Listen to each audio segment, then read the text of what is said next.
Hello student, नमस्कार। Arun sir classes के YouTube channel में आपका बहुत बहुत स्वागत है। आज हमारा जो टॉपिक रहेगा वो है भाषा परिवार से संबंधित। ठीक है, इससे पहले वाला जो टॉपिक है हिंदी का उद्भव एवं विकास, यूट्यूब में अपलोड कर दिया गया है। ठीक है, आप वहाँ जाकर उस क्लास को देख सकते हैं। उसके बाद ये सेकेंड पार्ट है, उसी से रिलेटेड भाषा परिवार। ठीक है, कि भारत को कितने भाषा परिवार में बांटा गया है, भाषा परिवार होता क्या है, कौन कौन से क्षेत्र में भाषा परिवार पाए जाते हैं, इन सब के बारे में अच्छे से अध्ययन करेंगे। और साथ ही साथ ये टॉपिक होने के बाद हम एमसीक्यू सॉल्व करेंगे। एमसीक्यू जो रहेगा वो प्रीवियस ईयर क्वेश्चन पर आधारित रहेगा या विभिन्न स्टेट एग्ज़ामों में आए हुए क्वेश्चन पर आधारित रहेगा। तो आप ज़्यादा से ज़्यादा जुड़िए और ये क्वेश्चन के पैटर्न को समझिए जो अभी के व्यापम और सीजीपीएससी के एग्ज़ाम में आते हैं। ठीक है, और ये क्लास एडीओ हो गया, साथ ही साथ आपका आबकारी रक्षक आने वाला है, एसआई भर्ती आने वाला है, सीजी प्री में आने वाला है। ये सारे क्वेश्चन इस एग्ज़ाम के लिए बहुत ही पॉजिटिव होंगे और बहुत ही ज़्यादा काम आएंगे। तो चलिए स्टार्ट करते हैं भाषा परिवार। देखो, भाषा परिवार को समझना है तो ऐसे समझिए कि जैसे हमारा खुद का एक परिवार होता है। उस परिवार में कोई एक सदस्य तो होगा नहीं, 4, 5, 6, 7, 8, 10, 12 जितने भी सदस्य होंगे वो सबको मिलाकर एक परिवार कहा जाता है। उसी प्रकार भाषाओं के समूह को ही परिवार कहेंगे। तो भाषा परिवार में कोई एक भाषा तो शामिल होगा नहीं, बहुत सारे भाषाएं शामिल होगी। और बहुत सारे भाषाएं हो सकता है 10 भाषा शामिल हो, 20 भाषा हो, 5 हो, पर बहुत सारे भाषाओं को शामिल करके उसे एक समूह बनाकर भाषा परिवार कहा जाता है। अब इसका निर्धारण कैसे होगा कि भाषा परिवार के अंतर्गत हम 10 भाषाओं को रखेंगे, 6 भाषाओं को रखेंगे, कि इस क्षेत्र के भाषाओं को शामिल करेंगे। ये भाषा परिवार को शामिल करने के लिए मूलतः देखा जाता है कि ये भाषा की जो उत्पत्ति हुई है किसी एक पूर्वज से मानी जाती है। उन सभी एक ही पूर्वज से जो हुई है और उसकी शाखाएं जो बढ़ती गई है, उन सभी भाषाओं को इस भाषा परिवार में शामिल किया जाता है। ठीक है, तो देखो भारत के परिप्रेक्ष्य में देखते हैं तो कितने भाषा परिवार माना गया है। 5 प्रकार के भाषा परिवार में बांटा गया है और इसी का हम अध्ययन करेंगे और समझने का प्रयास करेंगे कि ये भाषा परिवार के अंतर्गत किन किन भाषाओं को रखा गया है। ठीक है, तो पहला जो भाषा परिवार आता है वो है हिंद आर्य भाषा परिवार। दूसरा जो आता है द्रविड़ भाषा परिवार। तीसरा जो आता है ऑस्ट्रो एशियाटिक भाषा परिवार। चौथा जो आता है चीनी तिब्बती भाषा परिवार। और 5वां जो आता है अंडमानी भाषा परिवार। ठीक है, ये 5 प्रकार के भाषा परिवार हैं। अब सभी भाषा परिवारों को अलग अलग से समझेंगे। आर्य भाषा परिवार, ठीक है, ये मुख्य रूप से सबसे महत्वपूर्ण इसलिए है क्योंकि यह परिवार भारत का सबसे बड़ा भाषाई परिवार है। यह परिवार भाषा का सबसे बड़ा भाषाई परिवार है।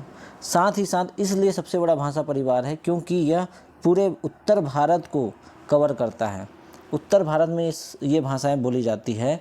और उत्तर भारत में जैसे राज्यों को समझते हैं, किन किन राज्यों को हम शामिल कर लेते हैं उत्तर भारत में, तो ये देखो, ये डायग्राम से समझते हैं नक्शे के माध्यम से। तो नक्शे के माध्यम से समझेंगे। ये यहाँ पर हो गया आपका पंजाब एरिया हो गया, कुछ हिस्सा जो होता है जम्मू कश्मीर का आता है, ये आता है सिंध प्रांत आता है, राजस्थान आता है, गुजरात आता है, ठीक है, महाराष्ट्र आता है, ठीक है, पूरा ये मध्य वाला जो होता है यूपी, बिहार, मध्य प्रदेश, छत्तीसगढ़ के कुछ हिस्से और बंगाल का कुछ हिस्सा और उड़ीसा का भी कुछ हिस्से को शामिल किया गया है। और ये देखो, ये जो कलर दिख रहा है ये सब क्षेत्रों को किस में शामिल किया गया है, इसी में शामिल किया गया है। ठीक है, तो मुख्य रूप से आप बोल सकते हैं ये एरिया ऐसा अगर बनता है, पूरा मिडिल क्षेत्र, ये सब किस भाषा परिवार के अंतर्गत आते हैं, तो ये हिंद आर्य भाषा परिवार के अंतर्गत इनको शामिल किया गया है। ठीक है, अब देखते हैं कि इनके अंतर्गत कौन कौन सी भाषाएं शामिल होती हैं। भाई अब भाषा परिवार है तो भाषाएं तो बहुत सारी शामिल होगी। एग्जाम में पूछता है कौन कौन सी भाषा शामिल है, तो सबसे पहला जानते हैं हिंदी। ये सबसे बड़ी भाषा परिवार है, किसमें कि हिंद आर्य भाषा परिवार में सर्वाधिक रूप से प्रयोग की जाती है। सर्वाधिक रूप से क्या की जाती है, प्रयोग की जाती है। दूसरा उर्दू, मराठी, नेपाली। देखो नेपाली को आप याद रखना, ये हिंद आर्य भाषा परिवार के अंतर्गत ही आता है। ठीक है, एग्ज़ाम में पूछता है कन्फ्यूज़न करने के लिए आपको कि नेपाली, तो ऐसा लगता है नेपाली तो हिंद आर्य में आता नहीं है क्योंकि भारत की तो भाषा है नहीं, पर क्षेत्र के हिसाब से नेपाली भारत के कुछ पड़ोसी क्षेत्रों में बोली जाती है। ठीक है, बांग्ला, गुजराती गुजरात में, कश्मीरी में, डोंगरी, जावी, उड़िया, असमिया, मैथिली, भोजपुरी, मारवाड़ी, गढ़वाली, ठीक है, कोंकणी इत्यादि भाषाएं को हिंदी आर्य भाषा परिवार में शामिल किया गया है। अब इससे क्वेश्चन क्या क्या बनेंगे। सबसे पहला क्वेश्चन बनेगा, सबसे बड़ा भाषा परिवार कौन सा है, तो हिंद आर्य भाषा परिवार है। यह किस क्षेत्र में पाया जाता है मुख्य रूप से, तो उत्तर भारत में पाया जाता है। ठीक है, राज्य का नाम दे सकता है, यहाँ कौन सी भाषा परिवार पाई जाती है। तीसरा दे सकता है कि जो हिंदी जो भाषाएं हैं, भाषा का ऑप्शन दे देगा 4 ऑप्शन, और बोलेगा कि ये कौन से भाषा परिवार का हिस्सा है, तो आप बना सकते हैं। ठीक है, यहाँ तक आपको समझ में आ गया है। अब अगला दूसरे नंबर पे आता है द्रविड़ भाषा परिवार। दूसरे नंबर पे क्या आता है, द्रविड़ भाषा परिवार। अब देखो, यह भाषा परिवार भारत का दूसरा सबसे बड़ा भाषा परिवार है। कौन से नंबर का है, ये सेकंड स्थान रखता है। पहला कौन रखता है, पहला जो रखता है वो है हिंद आर्य भाषा परिवार। कौन रखता है, हिंद आर्य भाषा परिवार। ठीक है, अब देखो उत्तर भारत में तो कौन सी भाषा परिवार पा गई, उत्तर भारत में पाया गया है हिंद आर्य भाषा परिवार। तो ये कहाँ पाएगी, द्रविड़ से हम समझते हैं, जैसे नागर शैली पढ़ते हैं, द्रविड़ शैली पढ़ते हैं, तो दक्षिण भारत के क्षेत्र में जो मंदिरों का निर्माण होता है वो सब द्रविड़ शैली में होता है। ठीक है, उसी प्रकार द्रविड़ भाषा परिवार दक्षिण भारत वाले क्षेत्रों को शामिल किया गया है। दक्षिण भारत क्षेत्र में जितनी भी भाषाएं बोली जाती है, ठीक है, वो सभी किस भाषा परिवार के अंतर्गत आएगी, द्रविड़ भाषा परिवार के अंतर्गत आएगी। ठीक है, जैसे इस भाषा, देखो कौन कौन सी भाषा, इस भाषा परिवार का सबसे बड़ा समूह सदस्य जो है तमिल भाषा परिवार है। तमिल बोला जाता है तमिलनाडु में। ठीक है, इसीलिए इसे सबसे बड़ा भाषा परिवार इस भाषा परिवार के अंतर्गत माना गया है। ठीक है, उसके बाद डायग्राम से समझते हैं सारे राज्यों को, और अच्छे से देखते हैं कौन सी भाषा कहाँ बोली जाती है और कौन सा क्षेत्र कहाँ पर है, ताकि आपको अच्छे से समझ में आए। कर्नाटक, कर्नाटक में बोला जाता है कन्नड़, ये कर्नाटक है, इसमें क्या बोला जाता है, कन्नड़ भाषा बोला जाता है। ठीक है, केरल में बोला जाता है मलयालम, क्या बोला जाता है, मलयालम भाषा। देखो 2 राज्य हो गए। तीसरा राज्य है तमिल। तमिलनाडु में कौन सी भाषा बोली जाती है, तमिल भाषा बोली जाती है। ठीक है, तेलुगु में कहाँ का कौन से राज्य में बोली जाती है, आंध्र प्रदेश। आंध्र में कौन सी भाषा बोली जाती है, ये। कुछ पड़ोसी राज्यों में भी इनकी भाषा बोली जाती है। ठीक है, कुछ पड़ोसी जो उनकी सीमा से लगे हुए राज्य होंगे, वहाँ भी कुछ मात्रा में ये द्रविड़ भाषा परिवार बोली जाती है। लेकिन मुख्य रूप से अगर आपसे पूछता है तो 4 राज्य शामिल हैं, और 4 राज्य के अंतर्गत जो भी भाषाएं बोली जाती है उनको द्रविड़ भाषा परिवार के अंतर्गत क्या है, शामिल किया जाता है। ठीक है, ये हो गया द्रविड़ भाषा परिवार। अगला देखते हैं, अगला ऑस्ट्रो एशियाटिक भाषा परिवार। द्रविड़ भाषा परिवार के बाद कौन सा आता है, ऑस्ट्रो एशियाटिक भाषा परिवार।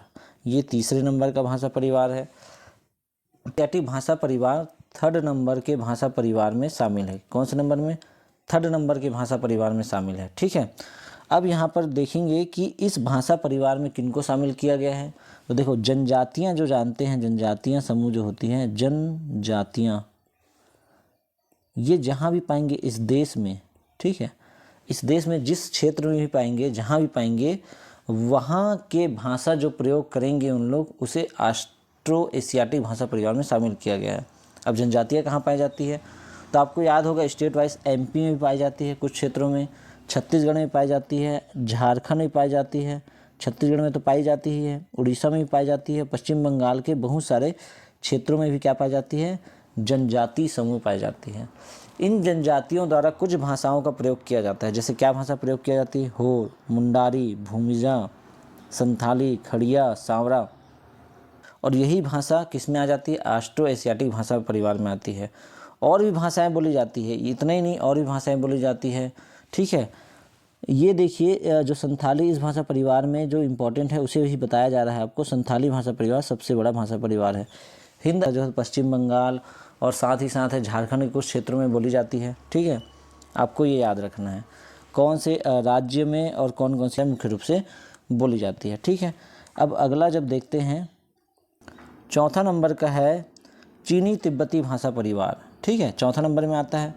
अब चीनी तिब्बती भाषा परिवार, नाम से ऐसा लगता है कि चीनी भाषा होगा, लेकिन ये चीनी भाषा नहीं, बल्कि चीनी भाषा से मिलता जुलता ही भाषा परिवार के अंतर्गत शामिल है।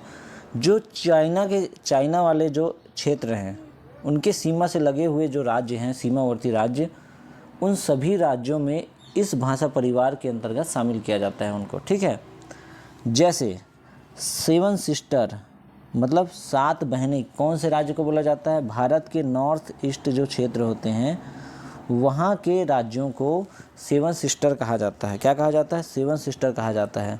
अब 7 सिस्टर कौन कौन से हैं? जैसे अरुणाचल प्रदेश हो गया, मेघालय हो गया, मणिपुर हो गया, नागालैंड हो गया, मिज़ोरम, त्रिपुरा, असम के कुछ हिस्सों में शामिल होता है। ठीक है, अब देखो डायग्राम में देखते हैं कि ये जो क्षेत्र है वो कहाँ पाए जाते हैं। ठीक है, अब देखो ये चाइना का जो है सीमावर्ती इलाका है। कौन सा? ये जो क्षेत्र दिख रहा है पूरा। ठीक है, कुछ कुछ क्षेत्र ये भी शामिल है जो म्यांमार सीमा से लगा हुआ है। ठीक है, ये क्षेत्र पूरा, तो लद्दाख इसी में आएगा। साथ साथ और कौन से क्षेत्र आएंगे? जितने भी असम, मेघालय, मणिपुर, त्रिपुरा, ये सारे जो क्षेत्र होते हैं वो सभी किस में आएंगे? चीनी तिब्बती भाषा परिवार के अंतर्गत आएंगे। ठीक है, तो आपको आई होप बहुत अच्छे से समझ में आया होगा। और इतने ही क्वेश्चन पूछते हैं इसमें से कौन सा क्षेत्र है और कौन सा भाषा बोला जाता है और कितने भाषा परिवार हैं। ठीक है, यहाँ तक के हो गया। निकोबार भाषा परिवार, ये सबसे छोटा भाषा परिवार के अंतर्गत इसे शामिल किया गया है, क्योंकि ये भाषा प्रयोग करने वाले, मतलब इस भाषा परिवार के अंतर्गत जो भी लोग हैं, जिन भाषाओं का प्रयोग करते हैं, उनकी जनसंख्या बहुत कम है। जैसा देख सकते हैं कि भारत का नक्शा यदि बनाएं, ठीक है, ये हो गया टूटा फूटा थोड़ा सा, ठीक है, समझाने के लिए आपको। भारत का नक्शा है, यहाँ पर पाया जाता है अंडमान निकोबार द्वीप समूह। ठीक है, यहाँ पर कुछ जनजातियाँ पाई जाती हैं। उन जनजातियों द्वारा जिस भाषाओं का प्रयोग किया जाता है उसे ही अंडमानी भाषा परिवार के अंतर्गत शामिल किया गया है। अब कौन कौन सी जनजाति पाई जाती है? जैसे अंडमानी जातियाँ पाई जाती है। ठीक है, जारवा जनजाति पाई जाती है, ओंग जनजाति पाई जाती है। ओंग जनजाति द्वारा उन्हीं भाषाओं का उपयोग किया जाता है, जैसे अंडमानी, ग्रेट अंडमानी, ओंग, जारवा, और इन्हीं को ही अंडमानी भाषा परिवार कहा जाता है। और एक इम्पॉर्टेंट फैक्ट क्या है? सबसे छोटा भाषा परिवार है। ठीक है, बस इसमें इतना ही आता है एग्ज़ाम में। ठीक है, अब इसका जब ऑब्जेक्टिव सॉल्व करेंगे तो आपको और अच्छे समझ में आएगा। धन्यवाद।